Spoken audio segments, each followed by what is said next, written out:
Hey everyone, welcome back to Real Talk English, the place where we learn how native English speakers actually talk in real life. I'm so glad you're here. Today's episode is all about mornings, specifically the everyday English expressions people use when talking about waking up, getting ready, and starting the day. We're not just talking about simple words like wake up or get ready. Nope, we're diving deeper into the real-life phrases, idioms, and verbs that native speakers use naturally. So by the end of this episode, you'll sound much more natural and fluent when you talk about your morning routine. All right, let's jump right in. Our first phrase of the day is sleep in. To sleep in means to sleep longer than usual, especially in the morning, maybe because it's the weekend or you don't have to rush anywhere. Basically, you wake up late, on purpose or accidentally. For example, I'd love to sleep in on weekends and forget about the alarm clock. Or she planned to wake up early but ended up sleeping in and missed the morning meeting. Sometimes it just feels so good to sleep in and take a break from your busy schedule. Next up is sleep through. This one means to keep sleeping even when there's noise or something happening around you. You don't wake up at all. For example, I was so tired after the trip that I slept through the whole afternoon. Or, despite the loud thunderstorm, he slept through it without even noticing. And my favorite example, she managed to sleep through an entire concert happening right outside her window. Now let's talk about toss and turn. Have you ever had one of those nights where you just can't sleep and you keep rolling around in bed, changing positions, trying to get comfortable? That's what tossing and turning means. For example, I couldn't fall asleep last night and kept tossing and turning all night. Or he tossed and turned in bed, worried about the big presentation the next day. It's such a relatable phrase, right? Or you can say, she was tossing and turning, trying to figure out how to solve the problem. All right, now here's one that sounds a bit dramatic. Jolted awake. This means to wake up suddenly and with a shock, maybe because of a loud sound or a nightmare. For example, I was jolted awake by the sound of my phone ringing in the middle of the night. Or, she jolted awake from a nightmare, her heart racing as she tried to catch her breath. Or you can say, he was jolted awake by a sudden noise outside, unsure of what it was. It's that feeling when you're deep asleep and something scares you awake instantly. A similar phrase is pulled out of sleep. It means you wake up suddenly, often because of something unexpected.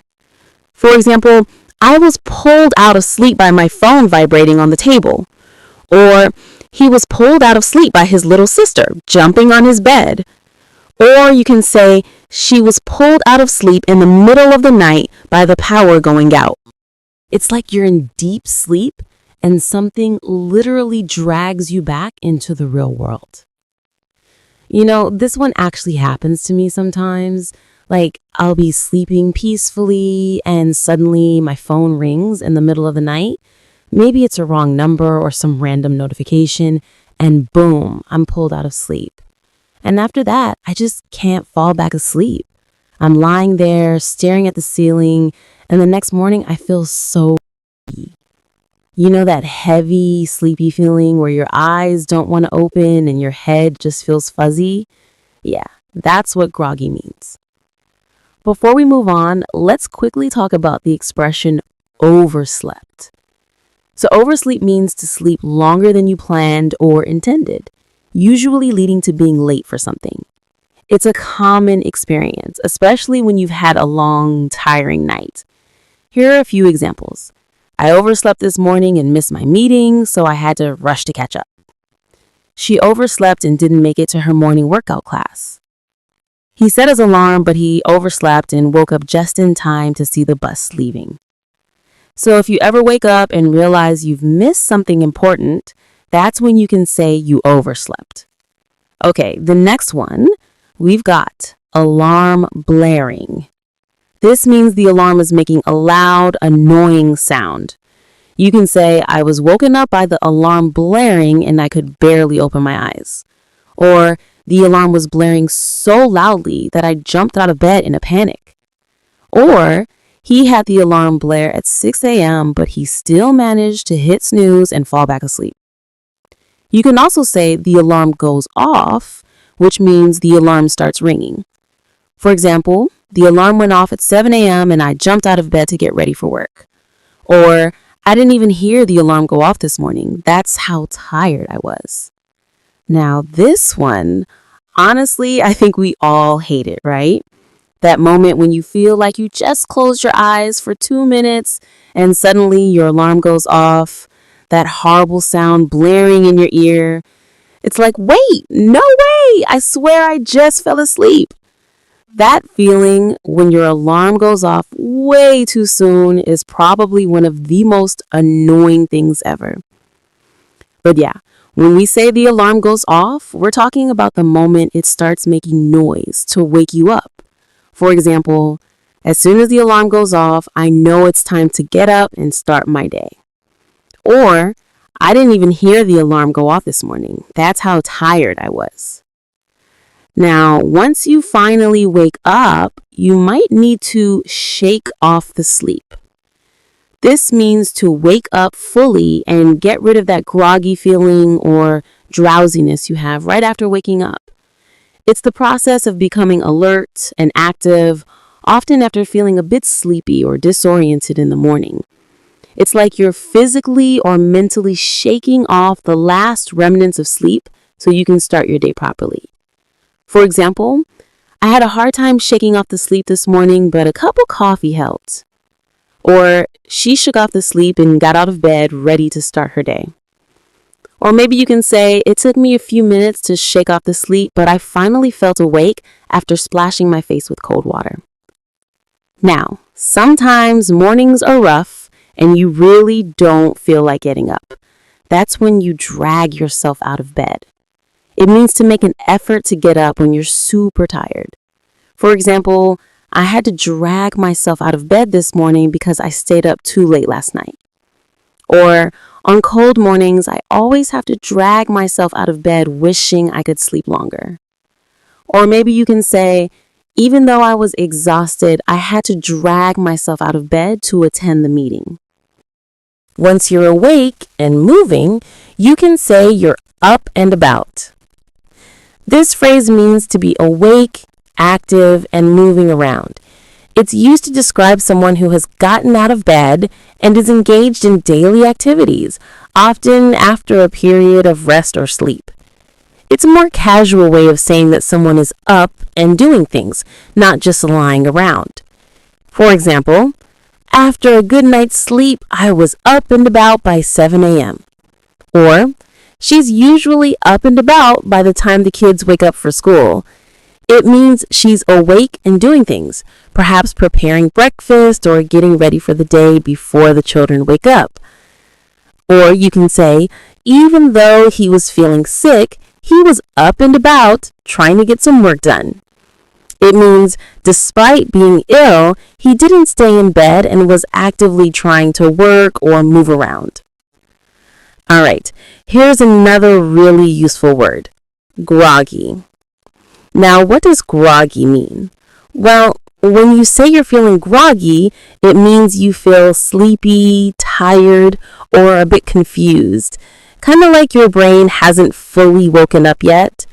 You know that feeling when you wake up suddenly and your head feels heavy, your eyes don't want to open, and you just move around slowly?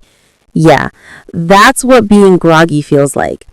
We usually say this when we wake up after not getting enough sleep, or when we wake up too early, or sometimes after taking medicine that makes us drowsy. So for example, you could say, I woke up feeling groggy because I stayed up too late last night. Or, I always feel groggy on Monday mornings after the weekend. Or even, she woke up feeling groggy from the medicine and had to rest for a while. Basically, whenever you feel half asleep, not fully awake, not fully asleep, you can use the word groggy.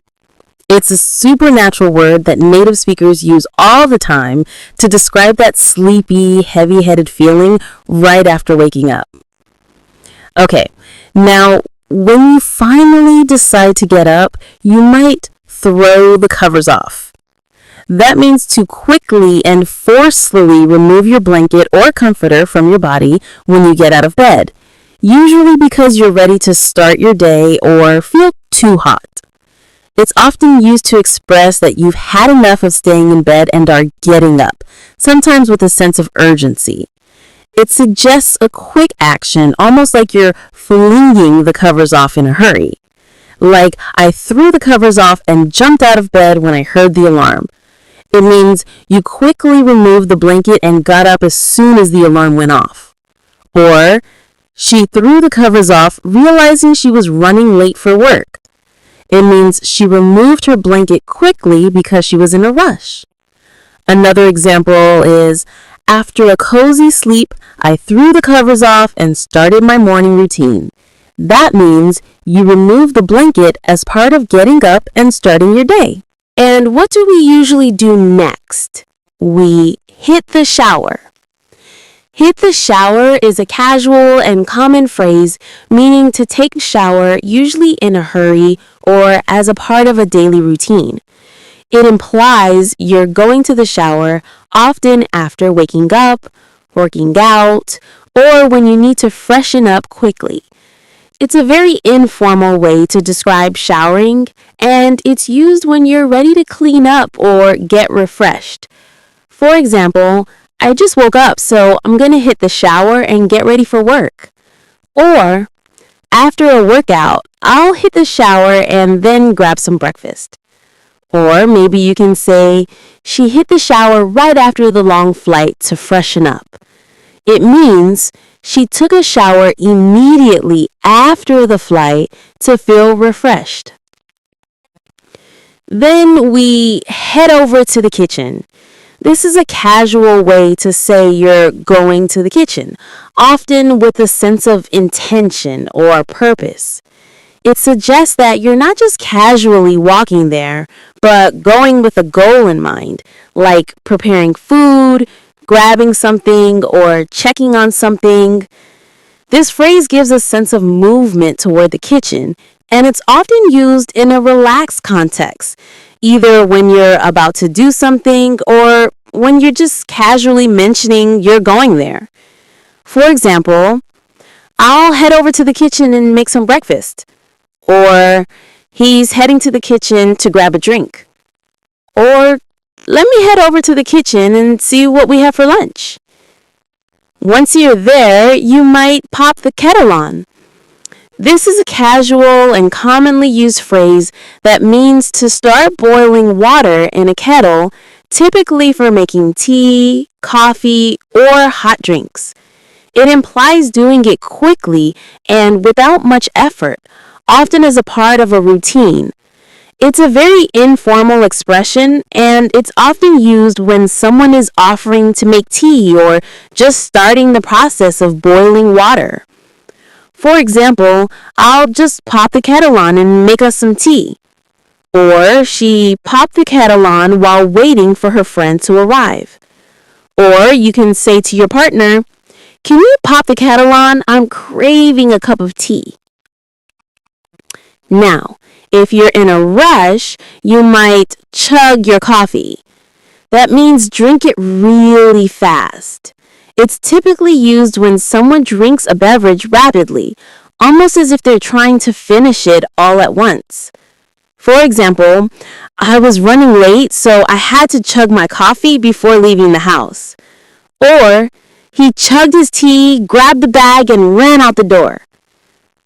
Another similar phrase is gulp down. It also means to drink something quickly, in big mouthfuls. For example, she gulped down her tea and ran out to catch the bus. Or, I was so thirsty after the run, I gulped down a whole glass of water. Or, He gulped down his coffee while getting ready for his morning meeting. Next, let's talk about breakfast. You can rustle up something to eat. That means to quickly make a simple meal using what you have and without needing a lot of effort or planning. For example, I'll just rustle up something to eat before heading out. She rustled up some scrambled eggs for breakfast. Or you can say, he rustled up a quick sandwich for lunch. In another way, you can say whip up something. That means to make food quickly, but with a bit of skill or effort. For example, I'll whip up some eggs and toast for breakfast. Or, she whipped up a simple stir fry for dinner. You can also say grab a bite, which means to eat something small or quick, often referring to a snack or a light meal. It suggests that you're eating in a hurry or in between tasks, and it doesn't always mean a full meal. It could just be something quick and easy. It's commonly used when someone is taking a break to eat, especially when they don't have much time. For example, let's grab a bite to eat before the meeting. Or, I'm starving. I'm going to grab a bite at the cafe. Or, we stopped at a food truck to grab a bite during our walk. And if you're really hungry, you might wolf down your food. That means to eat food quickly and greedily, like a hungry wolf, often without paying much attention to the taste or quality of the food. This phrase compares eating fast to the way a wolf would eat, quickly and with a strong appetite. It suggests that you're very hungry and eating rapidly, sometimes in a bit of a rough or uncontrolled manner. For example, he was so hungry that he wolfed down his burger in minutes. I had to wolf down my breakfast before heading out for work. She wolfed down the whole pizza by herself. After breakfast, some people skim through the newspaper. That means to read it quickly, just looking at headlines or main points. It implies that you're going through the material briefly or superficially, without spending too much time on it.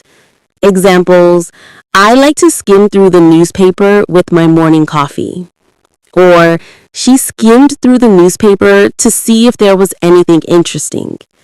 Or, he skimmed through the paper but didn't have time to read the full articles. Before heading out, maybe you throw in a load of laundry, meaning you put clothes in the washing machine. For example, you can say, examples, I need to throw in a load of laundry before I head out.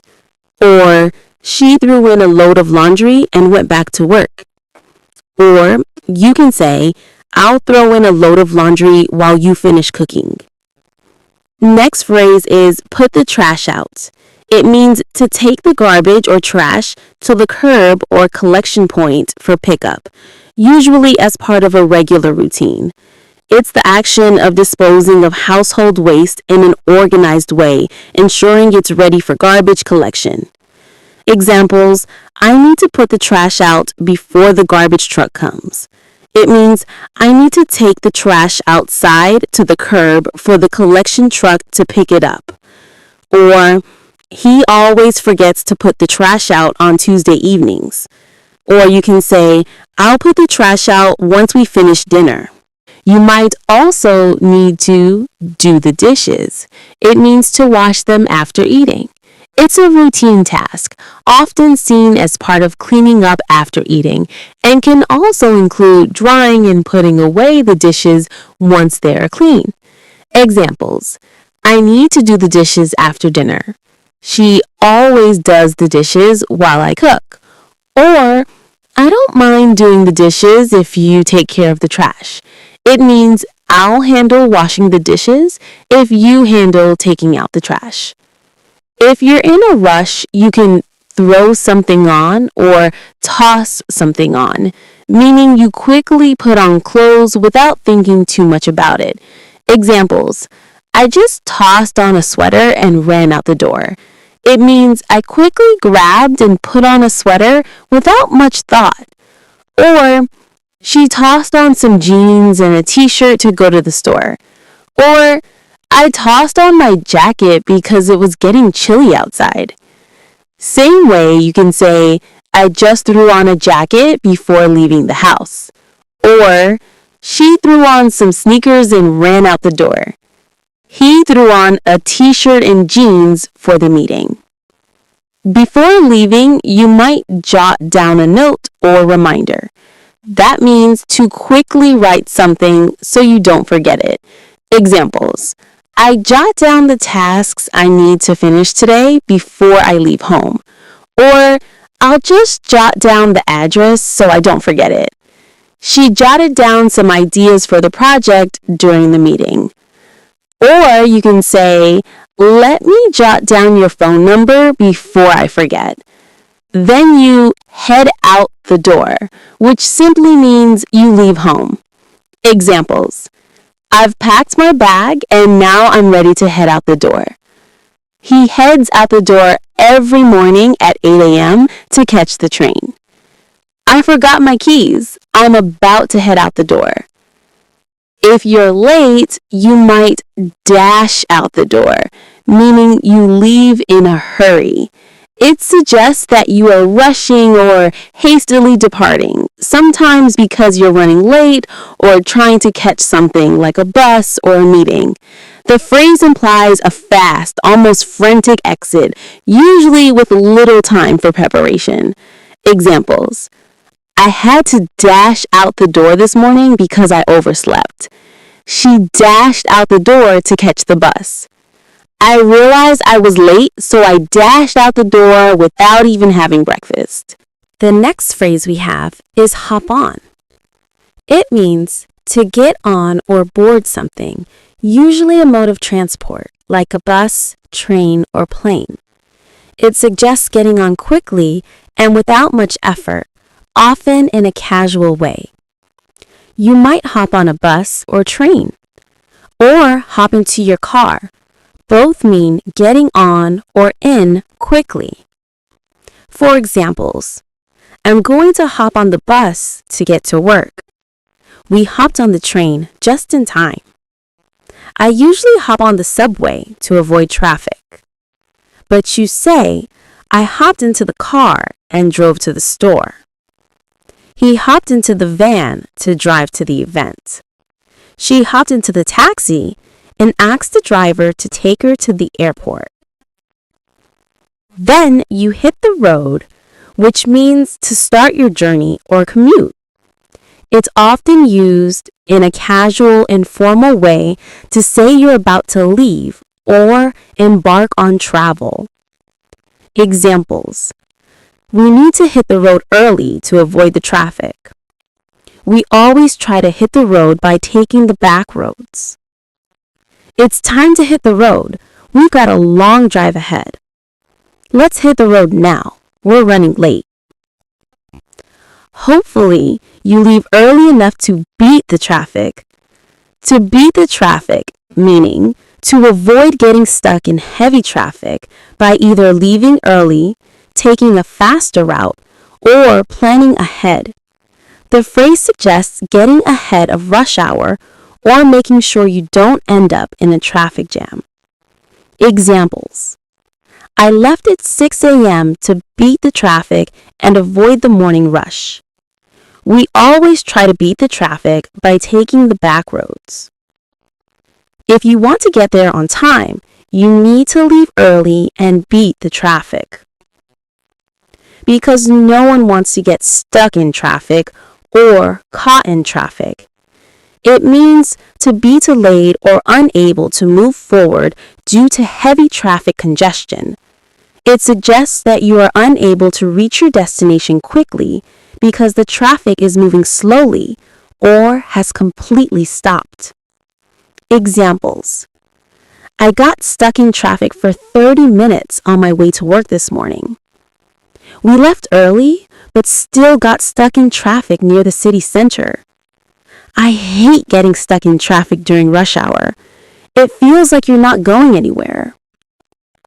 Or you can say, I got caught in traffic on the way to the airport and almost missed my flight.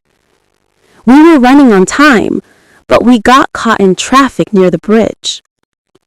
Sorry I'm late. I got caught in traffic on the highway. Sometimes you just crawl in traffic, moving super slowly. Examples. We had to crawl in traffic for almost an hour before reaching the city center. I hate crawling in traffic during rush hour. It feels like you're not going anywhere. The weather was bad and we crawled in traffic for miles before getting home. When you finally reach work, you can say, head to the office or make your way to work. To head to the office meaning to go to the office or leave for work, usually implying the start of your commute. It suggests that you are on your way to the office, whether by car, public transport, walking, or any other method of travel. Examples. I head to the office at 8 a.m. every morning. She heads to the office right after breakfast. It's time to head to the office. I have a busy day ahead. To make your way to work meaning to travel or head toward your workplace. This phrase emphasizes the process of going to work, whether it's by walking, driving, taking public transport, or another mode of transportation. It can be used to describe the act of starting your commute or moving toward the office. Examples. I usually make my way to work by subway. We made our way to work early to avoid the morning rush. I'm just making my way to work now. Should be there in 20 minutes. Once you arrive, you clock in or punch in, meaning you record your start time. To clock in means to record the time you start working by either using a time clock or digital system at your workplace. It's typically used to track the exact time when employees begin their work shift. This phrase is commonly used in jobs that require punctuality and time tracking, like in factories, offices, or any work environment with fixed hours. Examples. I clock in at 9 a.m. every morning to start my shift. You need to clock in before you start working, or it won't count toward your hours. She forgot to clock in today and had to adjust her hours later. To punch in, meaning to record your arrival time at work using a time clock, often by physically punching a card or using a digital system. Similar to clock in, it refers to the action of officially marking the start of your workday to ensure that you're paid for the hours worked. Examples. I punch in as soon as I arrive at the office to track my work hours. Make sure you punch in when you start your shift so you don't lose any pay. He punched in late today because of traffic. Then you might fuel up with coffee or breakfast. To fuel up means to eat or drink something that gives you the energy you need. It is often used to describe having a meal, snack, or drink that helps you feel revitalized, especially when you're about to take on something demanding like a busy day or a workout. Examples. I always fuel up with a smoothie before hitting the gym. Let's grab a bite and fuel up before the meeting. I need to fuel up before my afternoon shift. I'm getting really hungry. Next, we have catch up on work. To catch up on work, meaning to complete tasks or address work that has fallen behind or that you haven't had the chance to finish earlier. It implies getting up to speed with what needs to be done, often after being busy or away from work. It can also refer to reviewing or finishing pending tasks. Examples. I spent a whole afternoon catching up on work after being away for a week. She stayed late to catch up on work before the deadline. I'll need to catch up on work over the weekend since I couldn't finish everything during the week. Next is brainstorm ideas. To brainstorm ideas means to generate a lot of ideas in a creative or spontaneous way, typically with a group of people, to solve a problem or explore possibilities. It involves thinking openly and sharing ideas freely without immediate judgment or criticism, aiming to come up with as many ideas as possible. Examples: we gathered in the conference room to brainstorm ideas for the new marketing campaign. Let's brainstorm some ideas on how to improve our product design. I need to brainstorm ideas for my presentation before the meeting tomorrow. Next phrase is collaborate with your team. To collaborate with a team means to work together with a group of people towards a common goal, sharing ideas, tasks, and responsibilities. Collaboration involves cooperating, communicating, and supporting each other in the process of achieving something. Examples: we collaborated with the marketing team to create a new advertising strategy. She enjoys collaborating with her team on new product ideas. We need to collaborate with different departments to ensure the project's success. Sometimes you might follow up on an email. To follow up on something means to check in on, revisit, or continue a previous action or discussion, often to ensure something gets completed or to gather more information. This can involve reminding, updating, or taking action based on previous tasks or communication. Examples: I need to follow up on the email I sent last week about the report. She followed up on the meeting to make sure everyone understood the action items. I'll follow up on your request and get back to you tomorrow. Next is to get through the day. It means to manage or survive a difficult or busy day, typically with the implication of completing necessary tasks despite challenges, stress, or fatigue. It's about staying focused and getting everything done until the day ends. Examples: I had a lot of work today, but I managed to get through the day. He drank coffee all day to help get through the long meeting. I don't know how I'll get through the day with all these back-to-back meetings. Next phrase is to tackle your to-do list. To tackle your to-do list means to start working on and complete tasks from a list of things that need to be done. It involves prioritizing and actively working through the list, usually to get things accomplished. Examples: I'm going to tackle my to-do list this afternoon, starting with the most important tasks. She spent the morning tackling her to-do list and managed to get everything done. We need to tackle the to-do list before the project deadline. Or, crack on with a project. To crack on with something means to start working on something with energy and focus, often after a delay. It's about getting into action and making progress on a task or project. Examples: I need to crack on with the report before the meeting this afternoon. After the break, let's crack on with the project and finish it today. She cracked on with her studies even though the weather was tempting her to go out. If you've got a lot to do, you plow through the work. To plow through work, meaning to work steadily and continuously, usually on a lot of tasks, often because they are difficult, repetitive, or time-consuming.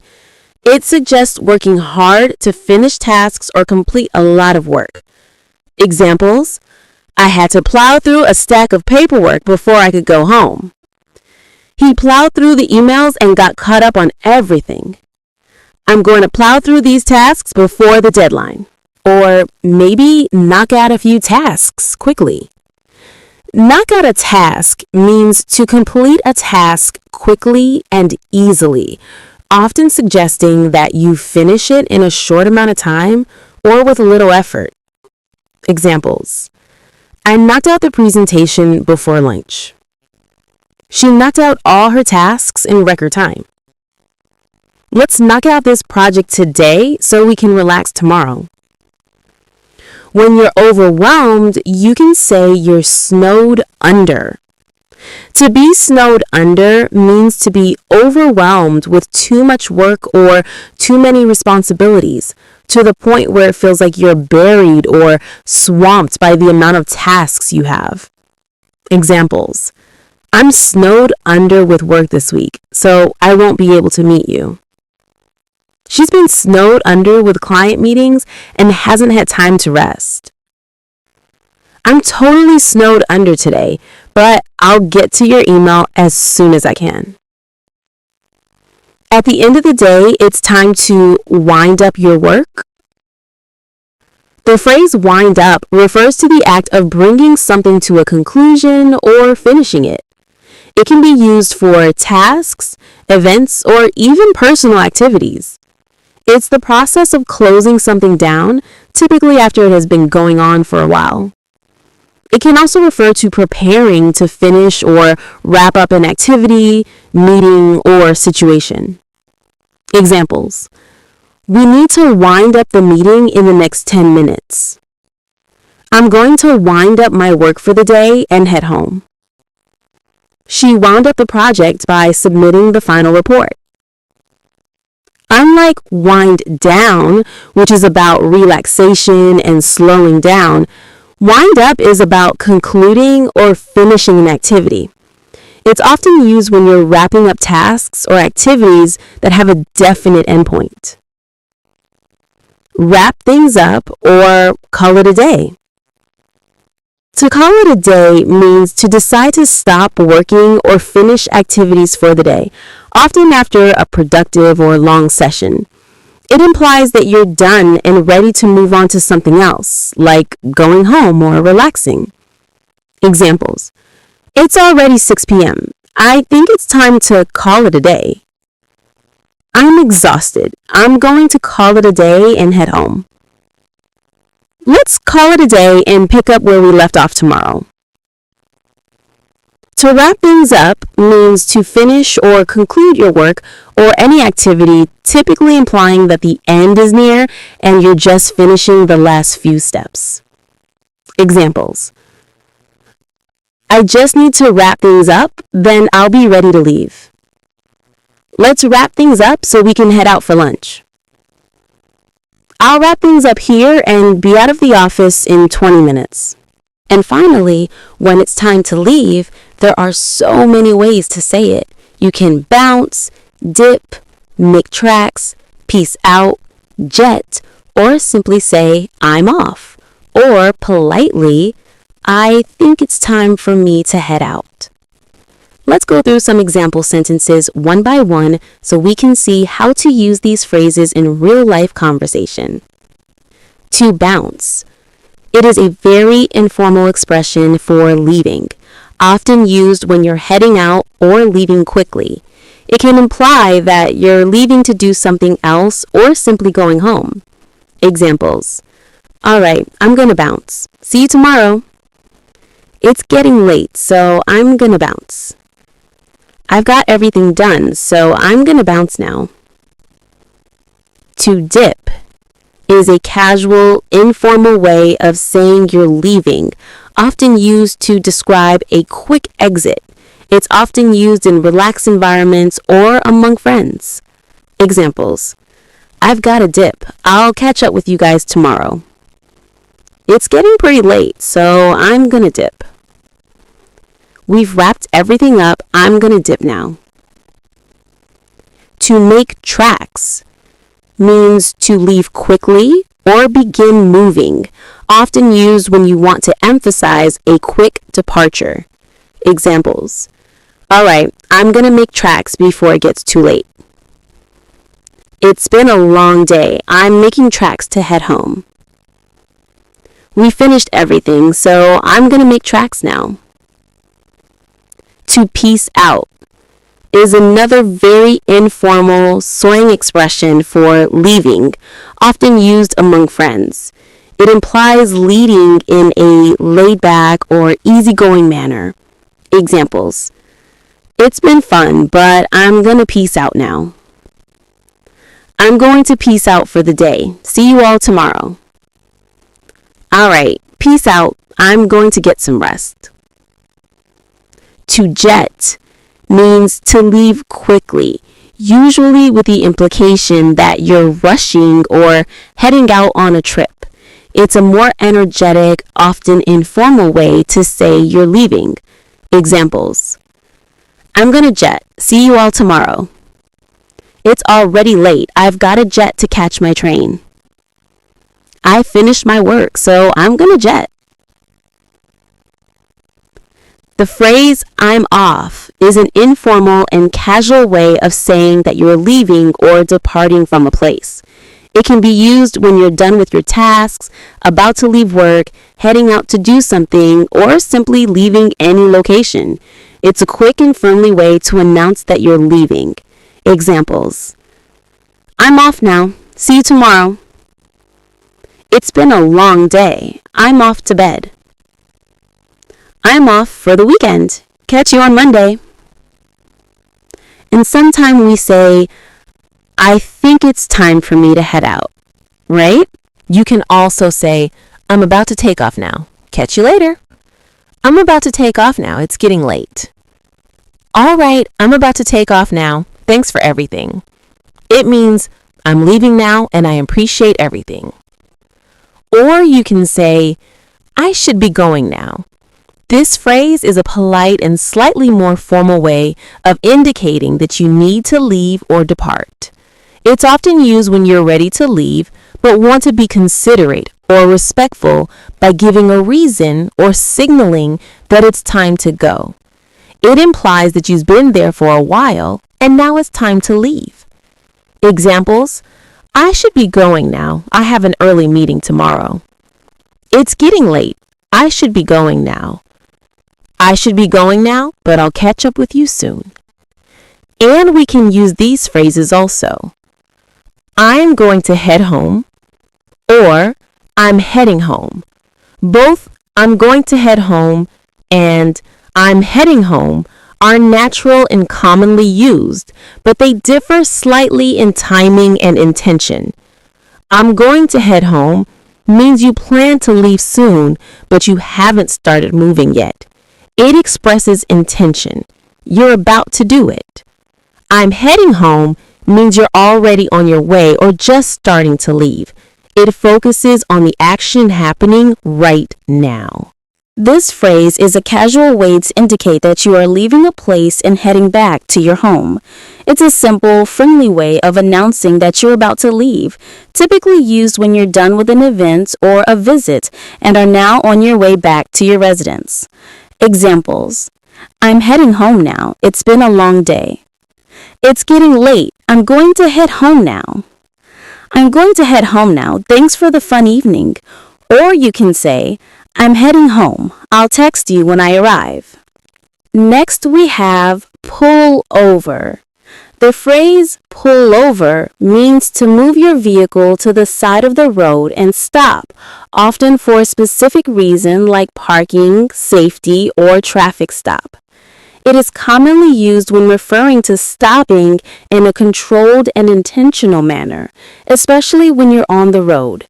Pulling over can happen for several reasons, such as when a police officer asks you to stop, when you need to rest, or when you're stopping for a specific task like checking something or making a phone call. Examples: the police officer signaled for me to pull over. I had to pull over to answer the phone. We pulled over at the rest area to stretch our legs. The expression is typically used when referring to a temporary stop while driving. It's often used in situations where you need to pull off the main road for safety, convenience, or legal reasons. The expression pull into the parking spot refers to the act of driving or steering your vehicle into a designated parking space. It's commonly used when you're parking the car in a lot, garage, or any parking area. This expression can also include both the act of pulling into a parking space forward or in reverse, backing in, but it generally refers to maneuvering the car into a parking spot. Examples: I pulled into the parking spot right next to the entrance. We pulled into the parking spot and headed straight to the office. I need to pull into a parking spot before we can get out. Alright guys, we've learned so many useful phrases today, from waking up groggy to tossing and turning to finally hitting the road for work. We basically covered a full morning routine in real English. All these expressions sound super natural and are used by native speakers every single day. So yeah, that's it for today's Real Talk English episode. I really hope everything made sense and you feel more confident using these phrases in your daily conversations. If you enjoyed this lesson and learned something new, don't forget to like, subscribe, and share it with a friend who's also learning English. And hey, before you go, drop a comment below and try using one of today's phrases in your own example sentence. I'd love to read them. Thanks so much for tuning in, and I'll catch you next time on Real Talk English.